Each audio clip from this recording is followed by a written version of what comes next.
Welcome to episode 673 of the Entertainment 2.0 podcast, brought to you by thedigitalmediazone.com. I'm Josh Pollard. And I'm Richard Gunther, and this is the show that puts you in control of your favorite movies, music, shows, and games. And I am live, but we're not really live tonight, from CES in Las Vegas. Man, do I wish I was there with you right now. Man, do I wish you were here with me right now. That would have been a lot more enjoyable. But I am really glad that you were able to make time for this. We've been chatting on Zoom for like 20 minutes without any internet issues. Yeah. All of this is kind of magical. So I'm just excited we get to do this at all. Tonight, this week, or at least in this episode, we are doing things differently. It's CES. You probably expected that. There's been a bunch of stuff. Richard is here for this one, so we're going to focus on the things that Richard knows well. So we're going to focus on TVs. He saw most of them, and we're going to focus on some audio stuff. I will produce a separate episode for all of the gaming stuff, even though Richard got to tour the Razer booth, yet another thing that I'm very jealous of. But we'll save the gaming for a separate episode. So we'll dig into the news in a second. If you want to email us, our email address is entertainment20@thedigitalmediazone.com. But with that, Richard, let's get right into TVs. It's always our favorite topic from CES. And whenever we're talking about new TVs or reviews of TVs, we always go to the king of TV news, and that's David Katzmaier from CNET. So I started organizing my notes when I saw that Katzmaier put up a post about his 4 best TVs from CES. And I said, cool. Like, I basically agree. I was surprised by one. We'll go through those and then talk about some other notable TVs. Let's not start with the surprise. Let's start with the one that we expected to love. Okay. Right. The LG G5 OLED. The latest generation. Some people love the G5 the most. Some people might love the M5 the most. The only real difference between them is the M5 definitely has that wireless connection box. The G5, it is essentially the top tier box or top tier TV, excluding that wireless connection box. And this year, well, I mean, it's not really anything mind blowing. TVs continue to be evolutionary, not revolutionary, right. for the year on year over really the last few years. So with OLEDs, what do we expect out of them? We want more brightness because we've already got fantastic picture quality out of the OLEDs.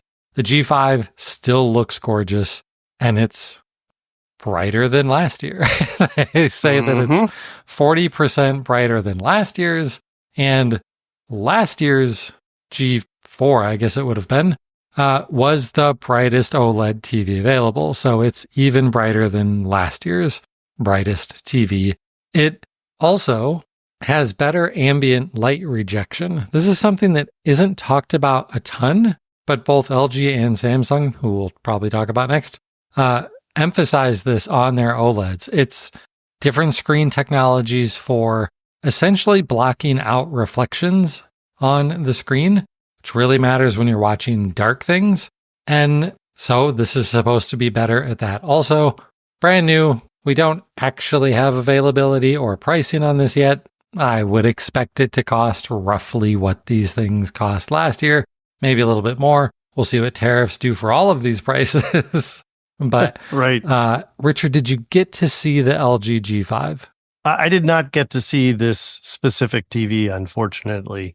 One of the things that was interesting in a lot of specifically in the Samsung and LG booths, is that while they normally are all about the TVs and then other stuff, this year the focus was other stuff. Oh, and then we have some TVs.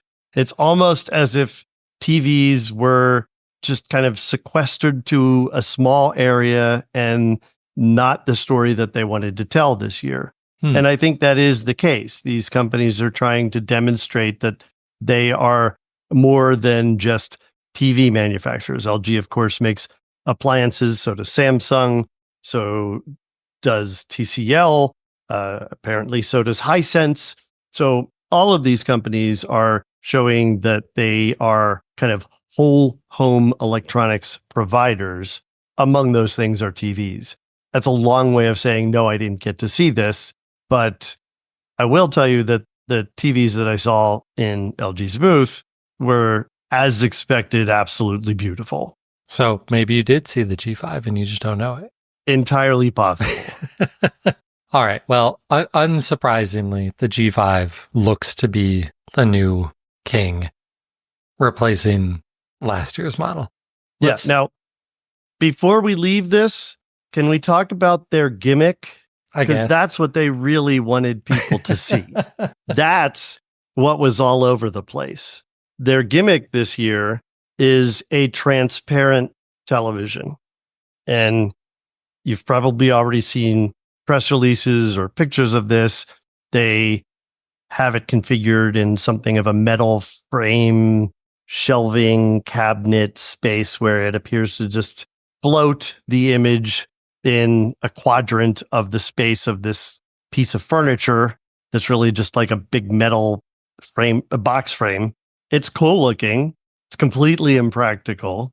To actually watch it, they have an electric shade that goes up and blocks the light out of the back so that you can actually see pictures on it without seeing through the television. Because of course you can't watch a see-through television. Right. That's why I didn't even put this in the notes. It seems absolutely ludicrous. Like I could see this being used in like retail outlets for cool things, but it makes no sense as a consumer device.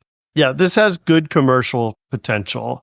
It's not that this is terribly new technology, but they're trying to push it as a home technology, and I just don't see that happening. I don't think this is ever really going to fit in there. But man, that you know how they always have a big TV display with multiple screens and everything. This year it was the transparent TVs all circling a chandelier, and you could see the chandelier through the TV, and then there were all these effects happening on it. It was pretty cool. It was pretty cool. I'm sure it was cool, but still doesn't really make any real sense. Yeah. Right. It's ridiculous. It's absolutely ridiculous. That's the first of the gimmick TVs. Oh, teaser. Well, yeah, we will talk about another one. Yeah. So let's jump to Samsung, especially since you've already mentioned the company. I've already mentioned them.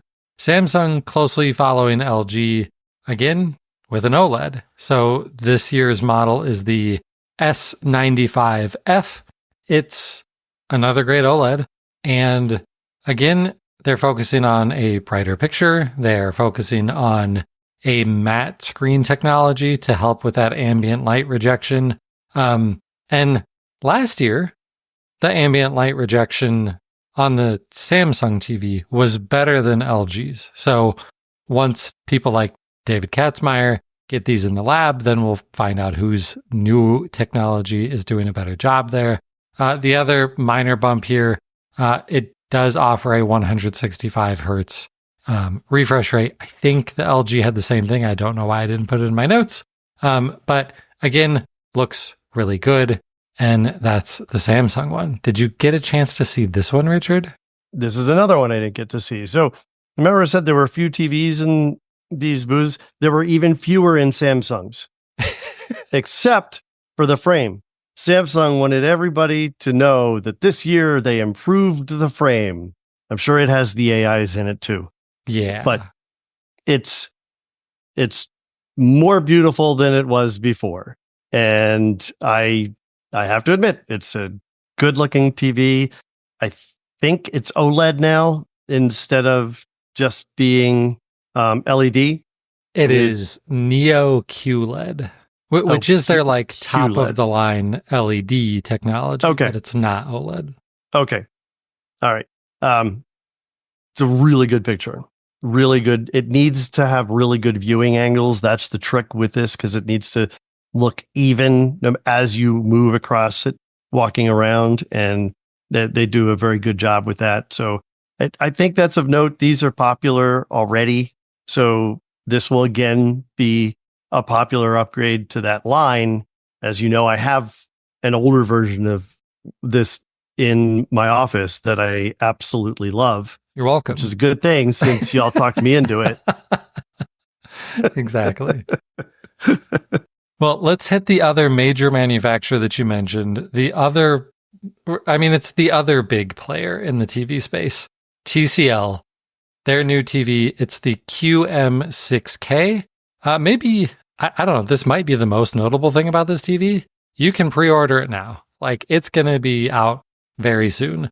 Although, it's TCL, which means, unlike LG and Samsung and pretty much everybody else, they did not announce everything this year. They like to, we're going to announce some stuff at CES, and then a few months later, we're going to announce some more things, and then in the fall, we'll announce some more things.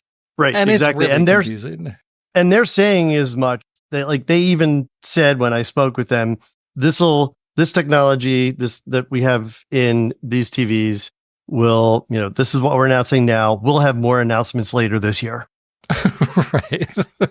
I'm not surprised. Okay. Yeah. So the main TV that they were showing off this time around is the QM6K. It is the follow-up to one of their great TVs from last year. This is mini LED. It is not OLED. I don't think TCL makes OLED TVs at all. This is mini LED, which is attempting to be as good as OLED, but it's not quite. The one area where mini LED beats out on OLED is the brightness. They are very, very bright, and this year it's even brighter. And it's got the features you're looking for. 144 hertz panel, with variable refresh rate for all of you gamers out there. It is Google TV, which I like a whole lot better than Roku. I mentioned it's available now and, pre-orders now. And it's TCL, so the price is really good. While their size is from 55 to 98 inches, the 65-inch model is $1,000. And last year's model of this TV was also really, really good. And CNET from David Katzmeier, it was their favorite TV for the money, which has really been, I think TCL's been winning that award from CNET for the last few years. So really, really good TVs for considerably less money than you're going to spend on a top-of-the-line OLED. Yeah, I did see these. Absolutely gorgeous. Beautiful, beautiful pictures. They also had a display showing the backlighting. So you may remember Toshiba and some of the other TV vendors used to do this when they were starting to do backlighting zones and kind of remove that LCD layer so that you could then see the LED backlighting and see how there were different zones of lighting. And they compare the old world to 2024's model to the 2025 model. And the difference is unbelievable. It's not like you have single LEDs that are of a certain brightness every centimeter or so, but there's clusters of LEDs. It's almost as if there's another entire screen behind the LCD screen, and every pixel on that screen can light up. Now, it's not quite that, but it's really, really close. And I have some pictures that I'd like to get something out on the blog, actually, to show this, because the comparison is just phenomenal. That sounds really, really cool. Yeah. Awesome. Well, those are probably the expected ones, but there was a surprise. I was surprised that David Katzmeier included this one in his list of 4 best TVs. It's the Displace TV. This is a 55-inch, although it also comes in 27 inches, OLED TV from a company you've never heard of, Displace. But the interesting thing here is it is a portable TV, and it has suction cups on the back of it, so you can just stick it to a wall or stick it to a television or a window. And he loved it. What did you think of it? So first of all, it's an LG panel. It's an LG OLED panel. Oh. So it's beautiful. It's an absolutely beautiful screen.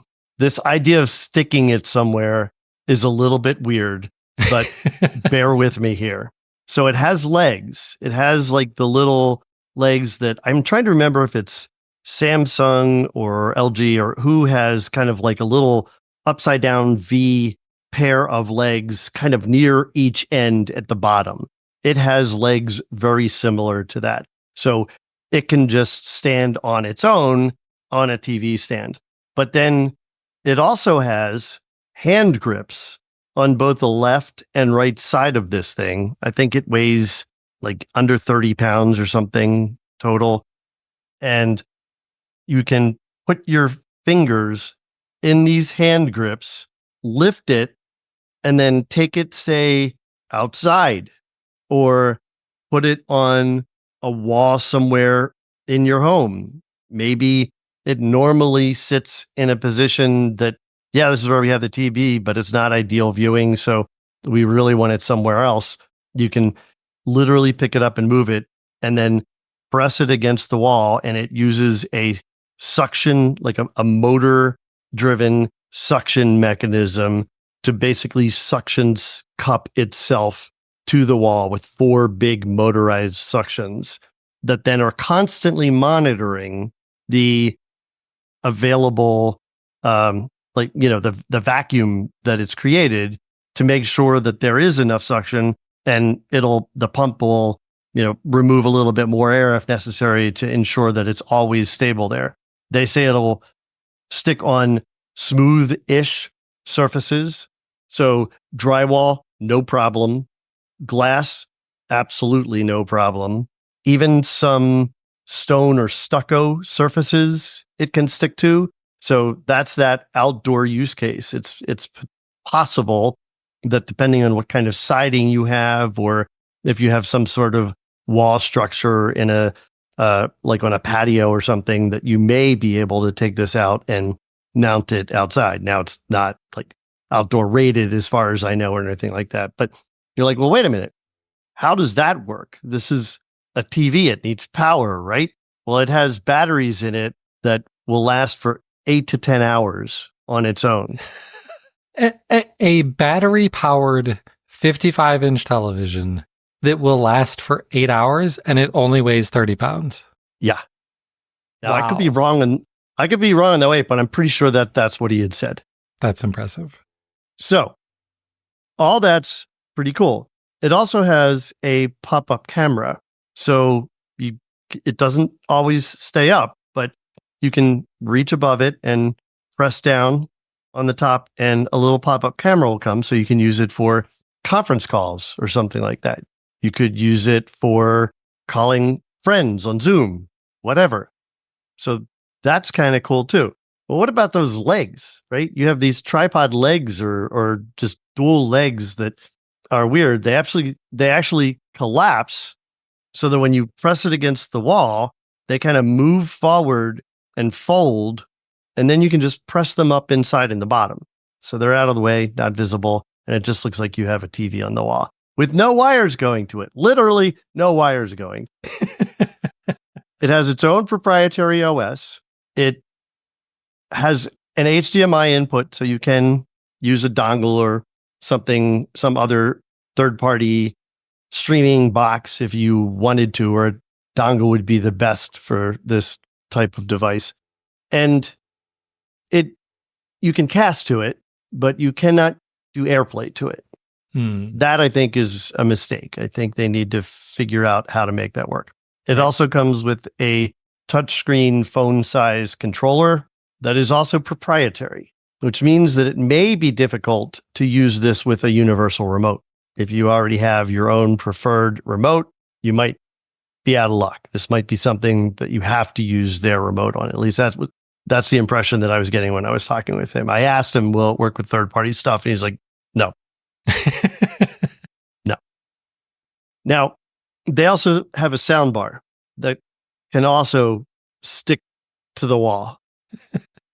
The sound bar, if you use the sound bar and stick it under the TV and have it connected to the TV, then you have up to 80 hours of viewing time and listening time on this television. Wow. Yeah. And better audio. And much better audio. So what happens if the battery dies? At a certain point in time, it's not going to play anything anymore. It's not going to give you a picture. It's going to show you a message saying that the battery's low. You should remove it or recharge it. So it's not going to let you drain the battery to complete drainage and then it falls off the wall. I mean, it could if you ignore it, right? What happens if you ignore it? You may have seen videos about this, and this is why everyone's like, oh, this is such a gimmick. It's ridiculous. If you ignore it or you forget about it, it can last with the remainder of the battery for a couple months, just sticking in the wall. If it believes through its algorithm that it's not going to make it, there's a tether system that gently lowers the TV down to the ground.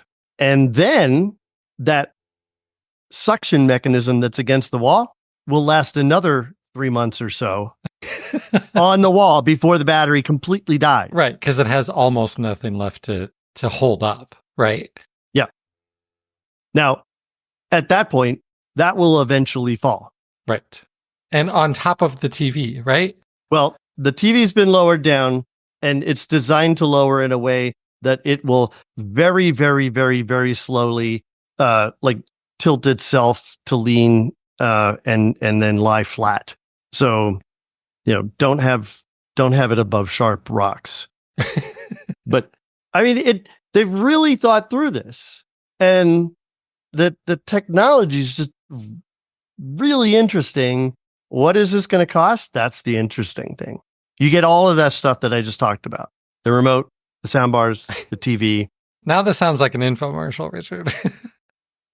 You get everything that I just mentioned. But if you call right now, we'll also throw in a proprietary remote. Do you know what it costs, Josh? I don't know what it costs. Do you want to guess? It seems like the sort of thing that must be stupid, like $10,000. $5,000. That's not horrendous for what that is. Right. I mean, it's still a lot for a 55-inch TV. It is. But that's pretty smart. Yeah. It's not that bad. $5,000. I mean, right. Who's spending $5,000 on a TV nowadays of that size? But for all it is, and if you have the right use case where it makes sense for you, this could solve some legit problems for something. They expect to be shipping at the end of March. Okay, so we'll see it in the summer. Because it's CES. Fair enough. CES dates. Yep. Did they say the pricing on the 27-inch model? No, I did not get a price on that. Because they might be saying what it is, but I didn't get it. Yeah, because the 27-inch feels like it has more use cases. Because that one, that's the one you could stick on your fridge. And you could stick it on your fridge when you're hosting a Super Bowl party and have another TV monitor fridge, in your kitchen or whatever. Yeah. That seems even more useful. Yeah. That's really cool. They're interesting. I'm so impressed that so many people are like, no, this isn't just a gimmick, guys. This is actually pretty cool. Oh, it's gimmicky. I mean, there's no doubt about that. But I think it legit solves some problems for people. Yeah. All right. Well, that's cool. So let's move on to some other notable TV stuff. We already talked about the Samsung Frame Pro. Let's move on to Hisense. I know you love going to the Hisense booth. And this year, their big thing, and I literally mean their big thing, they have 2 new micro LED TVs at 116 inches and 136 inches. Again, these are TVs, not projectors. And they do that because it's micro LED, which is different than mini LED. We very rarely actually talk about micro LED because it's really not ready for the consumer space. But micro LED is the true competitor to OLED because micro LED, like OLED, does actually have an LED for every pixel. So you get the infinite contrast ratio that OLED gives you, but almost definitely from something that's far brighter. So they've got a 116 and 136 inch micro LED TV. they're not talking dates or pricing. You can expect these things to cost well over $20,000 though when they launch. Did you see these? And even if you didn't, what else did you see at the Hisense booth? So I did see a bunch of big TVs. I don't know which ones these specifically were. All their TVs are looking beautiful. Remember when you used to go to the TCL booth and you used to go to the Hisense booth and you're like, oh, they're nice, but man, they don't live up to what they're shown in the other booths.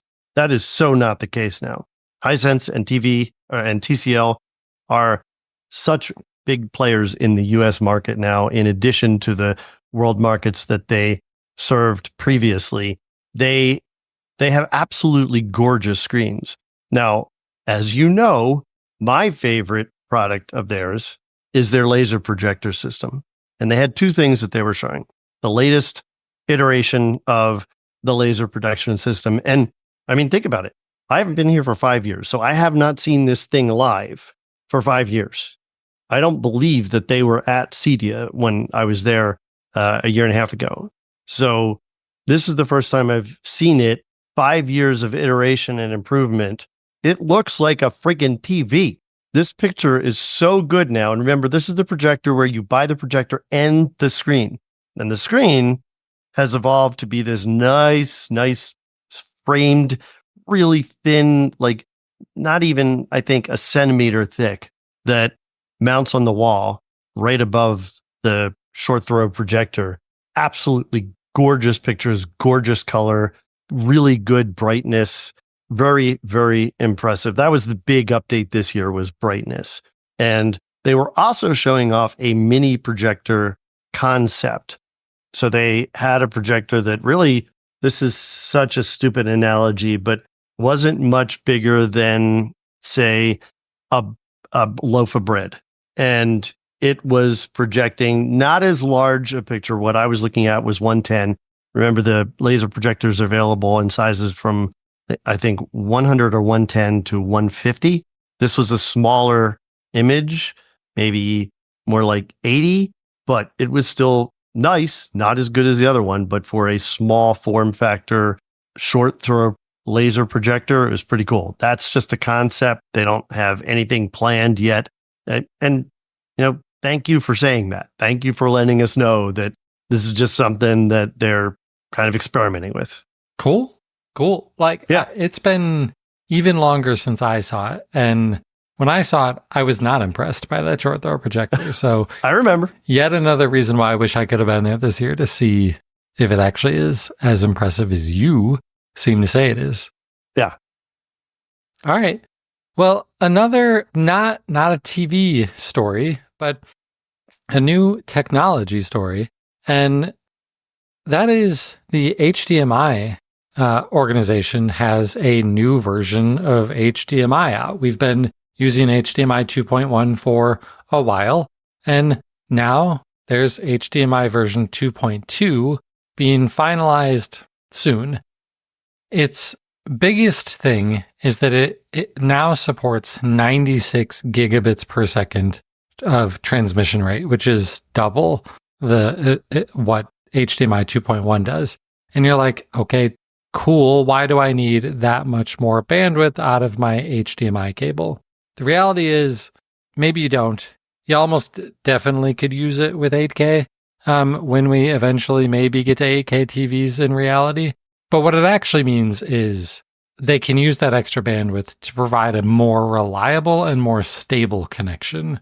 And with some new technology that really focuses on lip sync issues, where the audio and the video streams can get a little bit out of sync. And this new standard in HDMI 2.2 now is supposed to fix that problem. But like I said, the standard, it's still being finalized now. It should be available later this year. And there of course, is a certification process for this. So you can look for Ultra 96 certified HDMI cables if you care about this new spec. And I like the fact that it has kind of a catchy name, right? Like just saying Ultra 96, like that works. I don't know. I like it. I kind of like it as a branding thing. It's better than saying, oh, it's 2.2. What? Come on. Well, sure, but 2.2 lets you know, looking at it, that it is the one better than before, right? That it's the newest one. Ultra 96. We start branding these things, these names could be all over the place. Who knows what we're going to see? Is the next one going to be Ultra 128? Who knows, right? Or is it going to be something completely different? Are we going to go, is this going to be Is it going to be the Xbox all over again? Or is this like, I was thinking another Microsoft analogy. I was thinking, is this the Vista of the HDMI progression? I don't know. I mean, frankly, the only thing that I care about is the end result here for current uses, which is lip syncing. If they can fix that problem, which has historically plagued devices, particularly when you have like daisy chain devices and stuff like that. If this can address that issue, I'm all in. Yeah. Yeah. So get ready to buy yet another receiver and a new TV and lots of new equipment. Right. It's not like this is going to be a firmware update, friends. So right. But I mean, oh no, I'm going to have to buy another TV.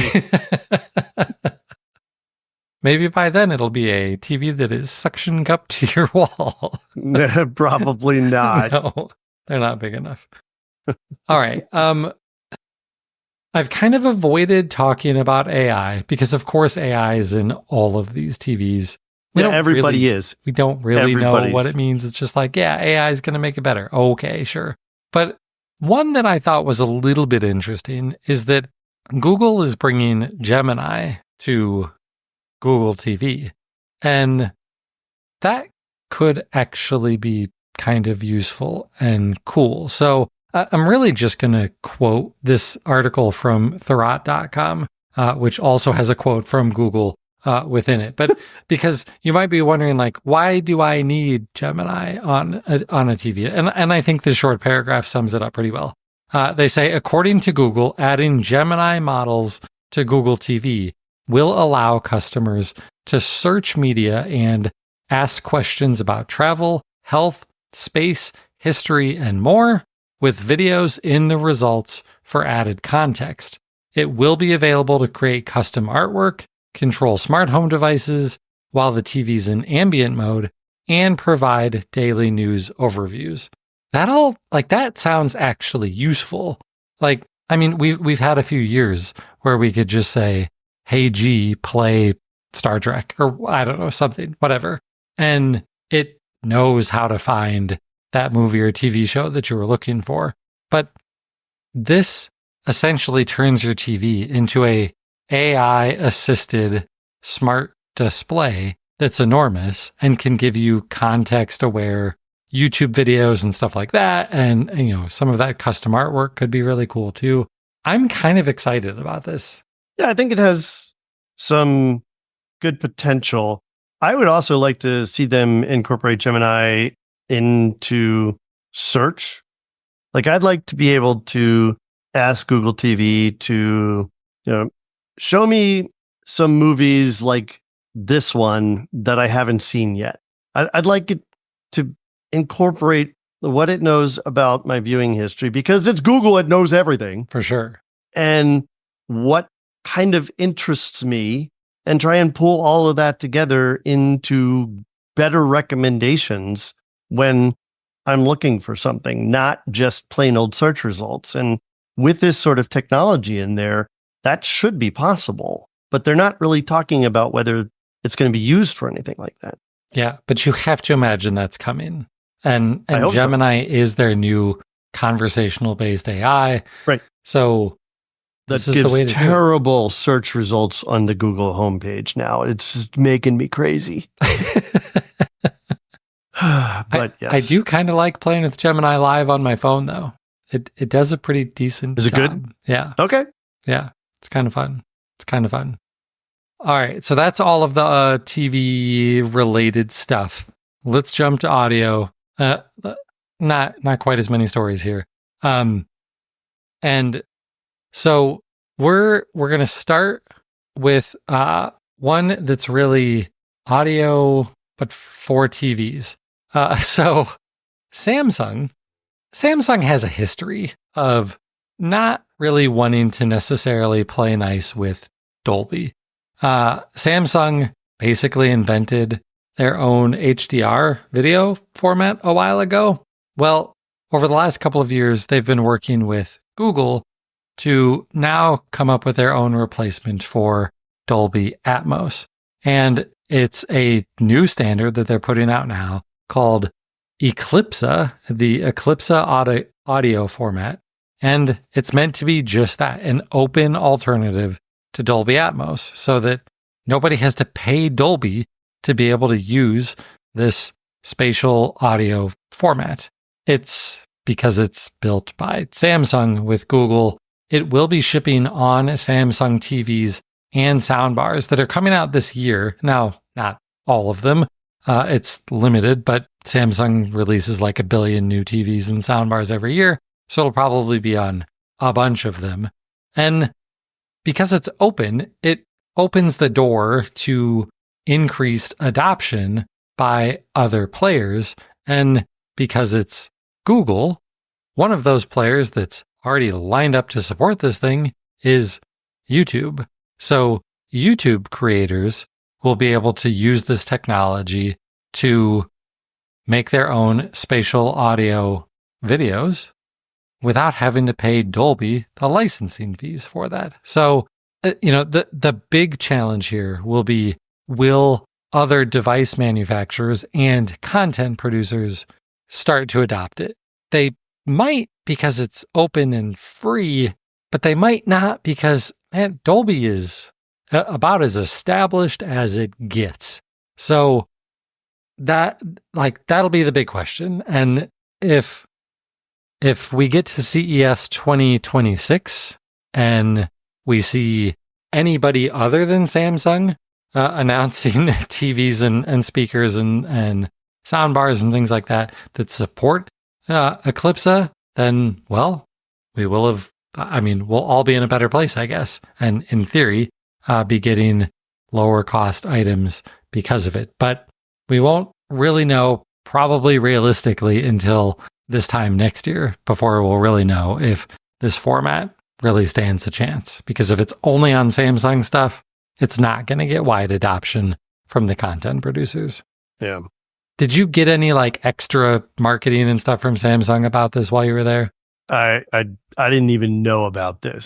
So it again, I didn't really say this in the show, but we talked about this in pre-show.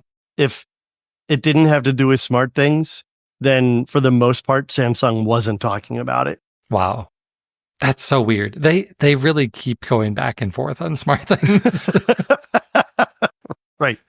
Wow. Right. Okay. Well, let's talk about some headphones. I love headphones, as everybody here knows.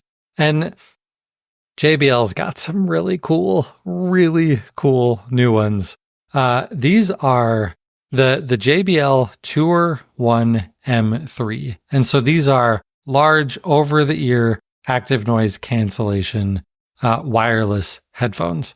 What separates these apart from everything else out there, Bose and Sony and everybody else, is they come with a what they're calling the Smart Audio TX transmitter. TX stands for transmitter.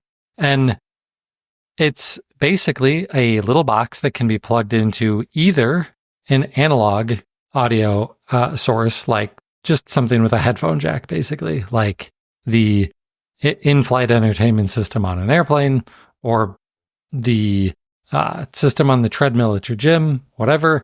It'll also support USB-C input, though. And then plugging this little transmitter into that, then broadcast the audio to your headphones. Now, that's not revolutionary. We've had headphones that do this sort of thing for a while, and they're off-the-shelf devices that do this currently. What, of course, has me excited about this is that transmitter is an Auracast transmitter. So you plug this into whatever the audio source is, and anybody nearby with Auracast-enabled headphones can listen to that thing. It's not just your solitary Bluetooth headphones that are connected to that transmitter. It can be anybody. And that's pretty awesome. Interesting. I have a question though. What if you don't want it to be everybody? Huh. Well, I'm pretty sure Auracast can be password protected. So, because Auracast, the way that it works on most phones and stuff, it's like connecting to a Wi-Fi hotspot. And got it. So you probably, but I don't know. I still haven't gotten to use an Auracast device yet, for as excited as I am about all this stuff. So that's an interesting point. While I'm here, I should try and seek out someone that might be demonstrating Auracast to see if I can get some experience with it. Yeah. Yeah. That's what I would be doing if I were there. But we have different priorities. So these things look awesome. The part that isn't so awesome is the price. These things are going to be $400 when they launch on April 13th, which is getting pretty pricey for some active noise cancellation headphones. I mean, it's still less than Apple's AirPods Pro Max, or whatever the heck those things are called. Exactly. It's up there with what you would pay for those or Beats or other, Yeah, I was thinking that like the Sonys and the Boses high end around $300, but maybe those are more expensive than I'm thinking. I don't know. These look cool. Here's another cool one. This is a brand that has been around forever. Is it pronounced Technics? Techniques? No, it's Techniques. Techniques. That's what I was thinking. So Techniques, not necessarily a brand we talk about all that often when it comes to headphones. Right. Also, who knew they still existed? Well, Panasonic bought them, so they still exist. To which you should respond, who knew Panasonic still existed? No. I totally know Panasonic still exists. They have a big presence here every single year. Yeah, they do. They don't make TVs that much anymore, but lots of stuff for the home. Yes, they do make a lot of home stuff, but not the glory days of their fantastic televisions from way back in the day. Okay, so Techniques. They have a new set of earbuds. These are, little earbuds that go in your ears instead of over. It's a follow-up to last year's model. These are the EAH AZ100. And I was going to say the main feature, but there's a lot, like these have all of the features, guys. This story has more bullet points than any other thing that we have in our notes. The main thing is the audio quality. They have new magnetic fluid drivers. Drivers are the speakers. It's a technology of speakers that you probably haven't really heard of much, because I don't think there's very many people using this yet. I'm not fully up to speed on what all of this actually means and how it all works differently than regular speakers. But last year's model was the AZ80, and lots of outlets said these are the best sounding earbuds you can get. If audio quality is what you're looking for, get these Techniques AZ80s. Now they've got the AZ100, and Engadget is saying this is another sonic leap. These blow the AZ80s out of the water. Wow. For earbuds. It sounds like these things sound amazing, especially for earbuds. And then they have every feature you could possibly imagine. They have Dolby Atmos with the head tracking. They support LDAC, because if you're spending the money on high-end headphones, you care about what codecs they support. LDAC is the one you want. When Techniques was demoing these to people, they were using FLAC files to demo the audio, which is lossless audio files, of course. These things, of course, have active noise cancellation. They also have multi-point. That's not all that unusual. Most Bluetooth earbuds nowadays have multi-point, which allows you to connect them to multiple devices. What is unusual, I've never seen this before, 3-device multi-point. I can't tell you how much I would love 3-device multi-point. I want my earbuds to connect to my phone, my iPad, and my computer. Is that too much to ask for? It's really funny you say that, because as I prep for the show and put on my headphones, I had to go and intentionally connect these to my computer because it had already connected to my phone and my tablet. So it's like, okay, I'm done. Right. Like, no. Nope. I need a third device. And these actually support a third device. They have Google Fast Pair if you're in the Android ecosystem, and they have Auracast. They've got everything. And the price, it's not insane. $300. And unlike most things at CES, available right now. You can go to Amazon right now and buy these things. So, I mean, $300 does seem like a high ticket price for buds. Over the ear, that's like over the ear prices. right, it is. Yeah, but when you compare it to AirPods Pro and Google Pixel Buds Pro that are both about $250, you are paying more. But for earbuds that sound this good, I mean, they'll for sure sound better than both of those devices we just mentioned. So, might be worth it. All right, the last one I just wanted to call out because it has one unique feature. Audio-Technica has some new earbuds. Try to remember this model number, the ATH CKS 50TW2. Should be no problem at all remembering that. I'm not even going to put it in the show notes because I'm sure everybody will remember it. I'm just kidding. There'll be a link in the show notes. What's impressive about these, they're earbuds. They have ANC. If you have the ANC off, 25 hours of battery life from one charge. This is not that gimmicky crap where it's like, oh, well, if you recharge them over and over again in the case, then you'll get 25 hours. No, this is 25 hours from one charge. That's crazy. That's like 2.5 times some of the best available headphones out there. Yeah, that's wild. And with ANC on, 15 hours, which is still more than double most other earbuds out there. Yeah. I have no idea how they're doing this, but that's pretty impressive. Again, a little bit pricier, partly because of that. They're going to be $150, which if they don't have all, like, I don't know. I don't know a ton about Audio-Technica earbuds and how great their ANC is. And, do they have all of these other features of the Techniques? Surely not. But also not, they're half the price of the Techniques that we just mentioned and have far better battery life. All right, that's it for our audio stuff. Richard, you're there, you're on the floor, you've been in multiple buildings. What are some of the other cool things you've seen? Yeah, it's been a really good show. We talk each year about how everybody talks as if they're disappointed because there isn't anything that's mind-blowing. There isn't anything that's revolutionary. But I asked myself, was there anything good? Is there anything that's intriguing? Is there anything that's much better than it was before? And I'm seeing technology that we cover and that I cover in the smart home improved in really practical ways that I think is intelligent use of R&D dollars that might actually benefit consumers in ways that you might not normally think of. Seeing battery technology, like in that television that we talked about. Battery technology is being used in devices in really clever ways to help people be off grid, to give people flexibility, like with that television, to allow people to have access to certain appliances or products that they otherwise might not be able to. This is not directly related to this show, but I saw a stove today that was heating buns and cooking meatballs. It was unplugged.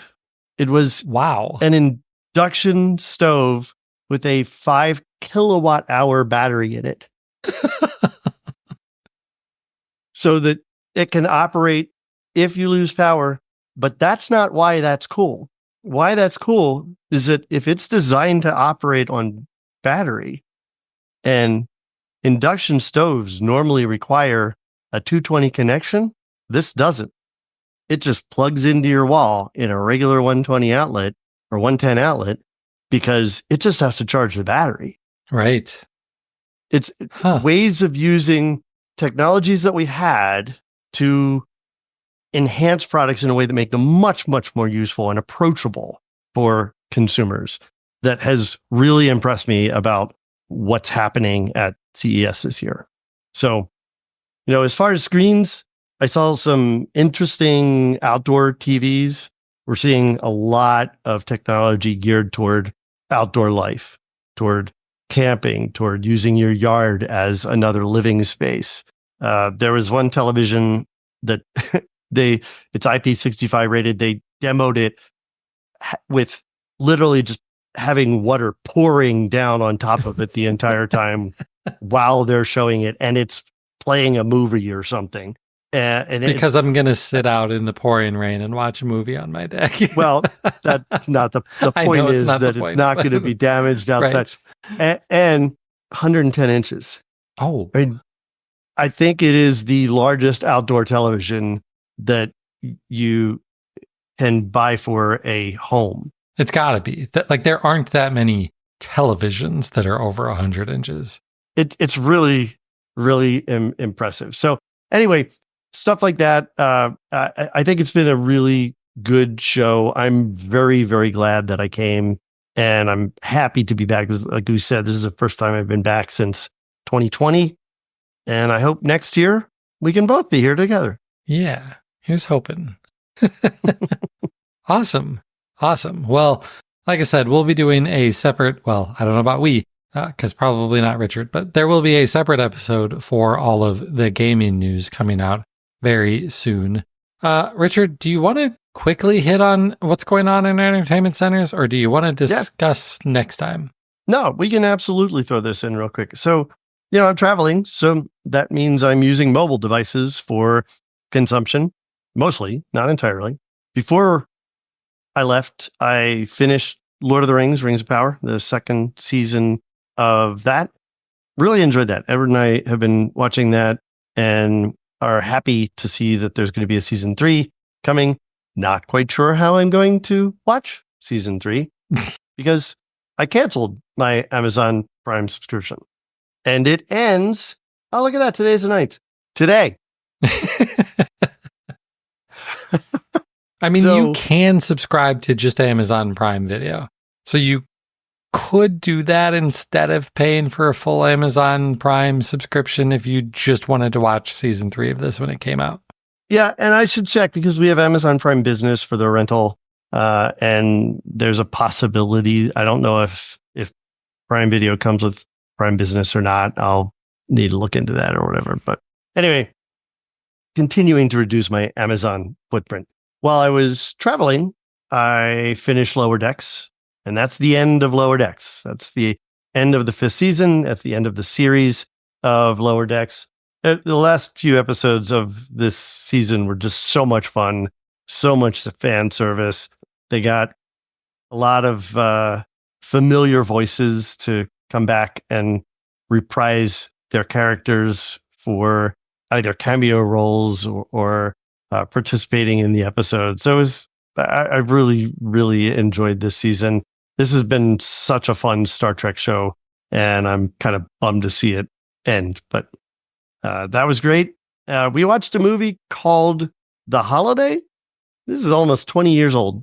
It's a Christmas themed movie, and I can't believe we'd never seen it before.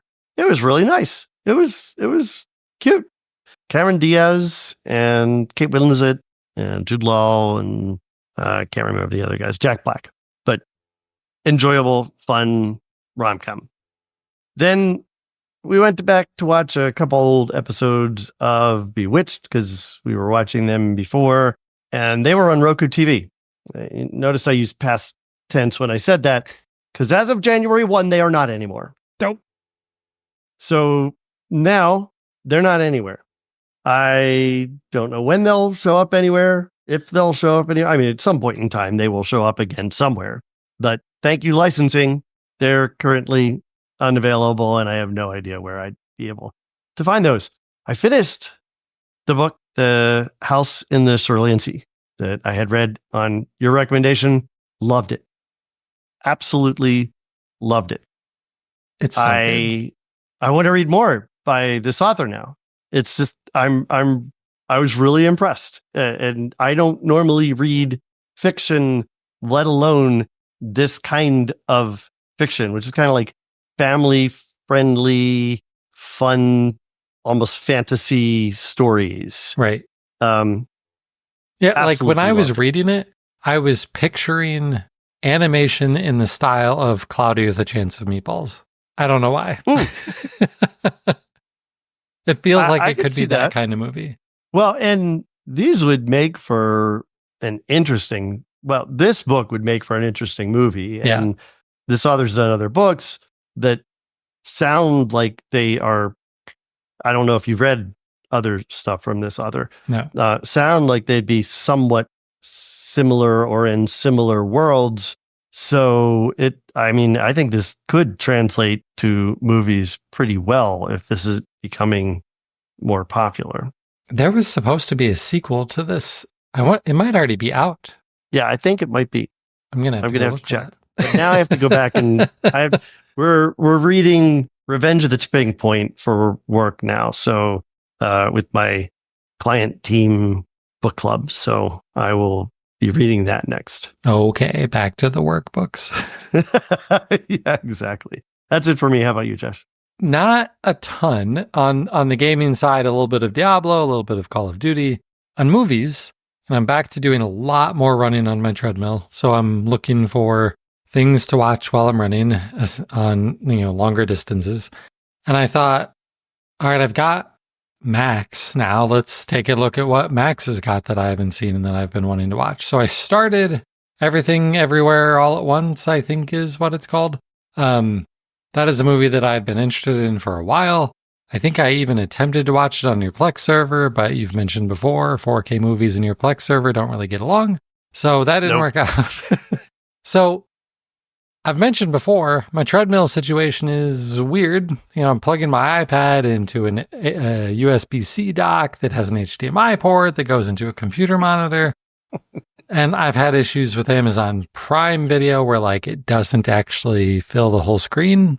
Richard, what I think I'm discovering here is that my use case is apparently unusual. There might not be very many other people doing something like this, because I think most of these content providers aren't really testing this sort of thing. So I got, 15 minutes into the movie and it just stopped and wasn't showing up on my computer monitor anymore. Oh, wow. So I had to unplug it, plug it back in, press play, and I'm like, maybe it was just a one-time glitch. No, it happened again a few minutes later. On top of that, and despite that, I was like, I'm gonna stick through this. I want to see this movie. I actually did this 2 separate days, dealing with this thing cutting out at least twice each time I was watching. I don't think I love this movie.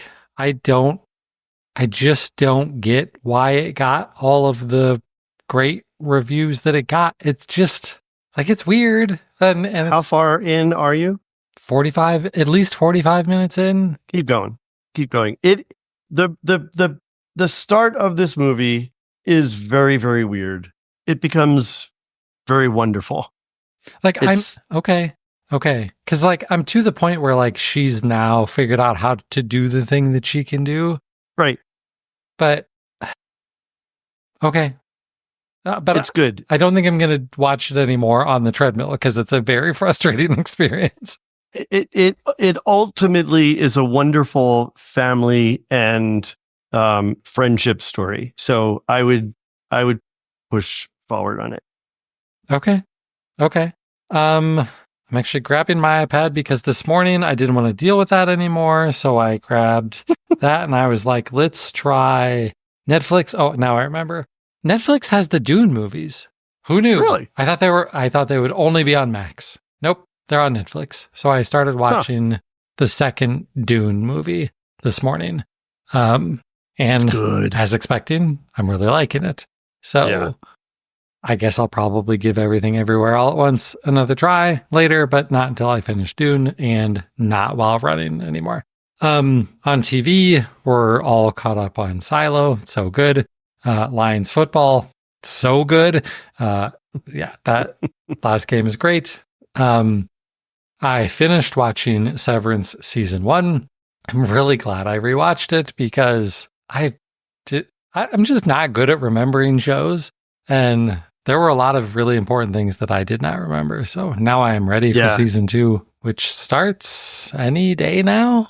Yeah. I remember it being January. But that punchline in the last episode is important. Yeah. Yeah. Kind of a big deal. You know what also might be important?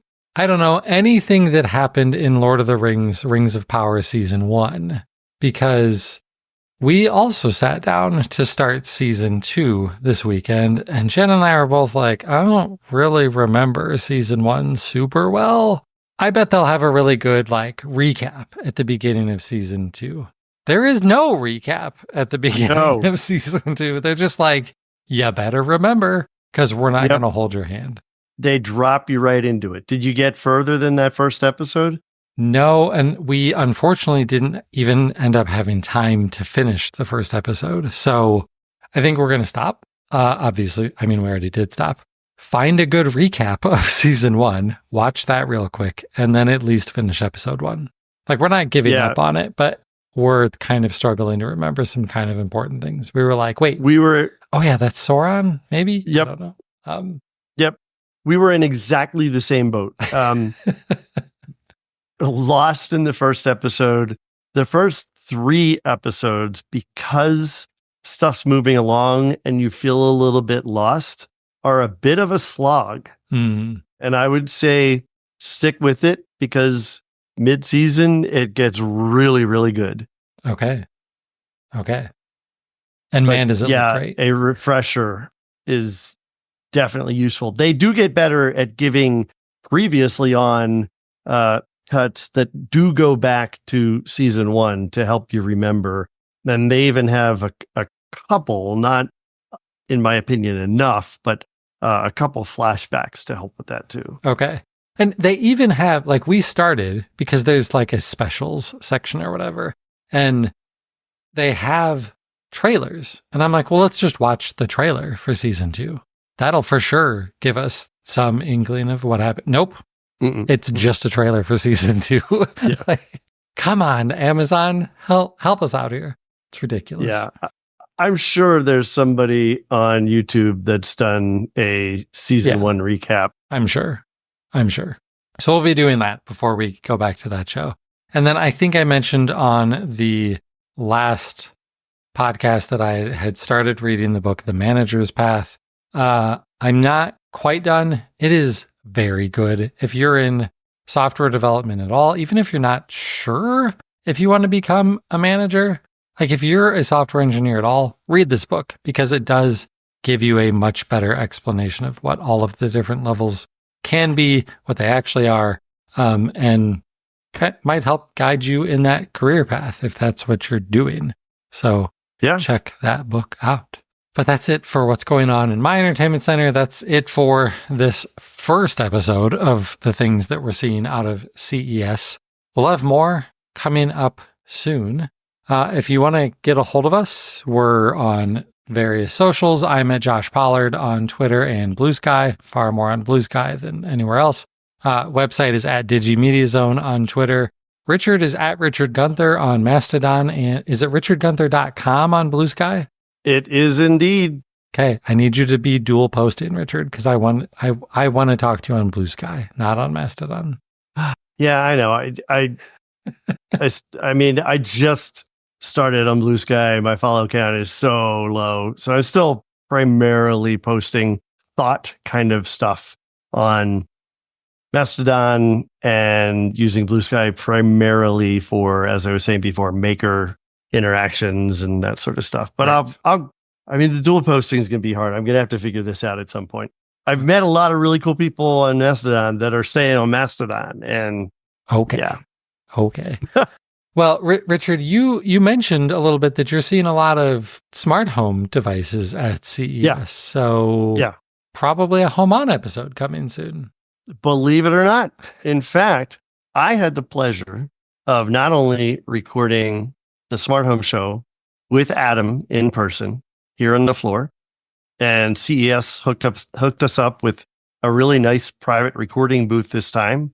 We weren't out in the middle of the open like we are fighting with loudspeakers across the hall. We had our own space. It was wonderful.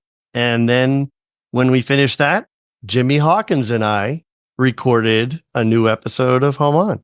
Nice. So very excited. I will be trying to get that out in a week's time. Nice. Looking forward to that. All right. Well, that is going to do it for episode 673. He's Richard Gunther, and I'm Josh Pollard. Thanks for listening to Entertainment 2.0. Adios. Goodbye.